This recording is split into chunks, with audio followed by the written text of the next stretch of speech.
ترتاحي خالص بقى من الشعر اللي مضايقك ويساعدك على تحسين التبويض عندك. وبس يا ستي، بكده تكون كل مشاكلك اتحلت، فلوسك ما راحتش على الارض.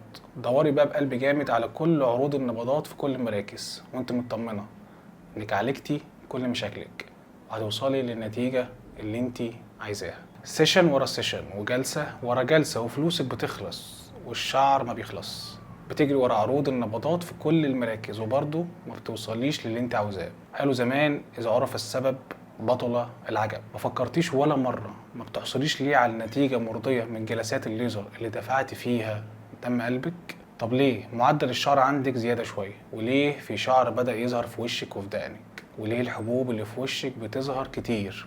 هل ليهم علاقه ببعض ولا مالهمش اي علاقه؟ انا دكتور احمد بدر الدين وهقول لك في الفيديو ده ليه جلسات الليزر ما جابتش معاكي النتيجه اللي انت عايزاها، وبدل ما تفضلي تضيعي فلوسك ووقتك على الفاضي وتفضل النتيجه زي ما هي. باختصار كل ده ممكن يكون علامه من علامات تكيسات المبايض. ايوه، ما تتخضيش قوي كده. تكيسات المبايض بيعتبر من اكتر الاضطرابات الهرمونيه الشائعه عند الستات. تعال احكي لك الحكايه من الاول. في الطبيعي الغده النخاميه موجوده في المخ، تفرز هرمونين FSH و LH، والاتنين بيتحكموا في حدوث التبويض.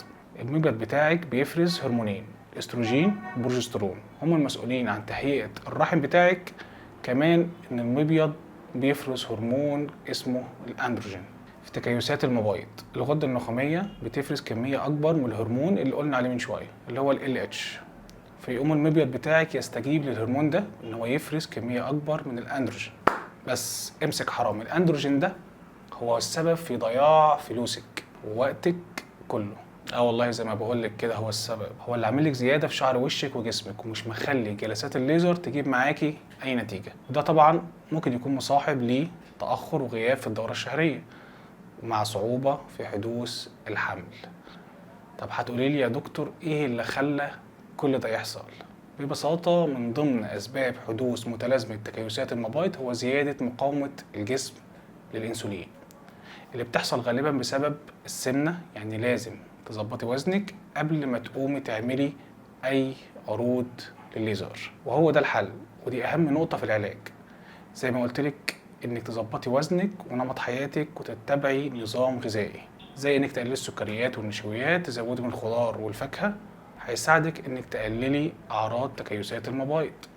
لو انت متفكريش في حمل ممكن نستعين بحبوب منع الحمل اللي هتظبط معاكي الدورة الشهرية وهتقلل من إفراز هرمون الأندروجين اللي تعبنا معاه واللي سبب زيادة الشعر، وهيقلل زيادة ظهور حب الشباب.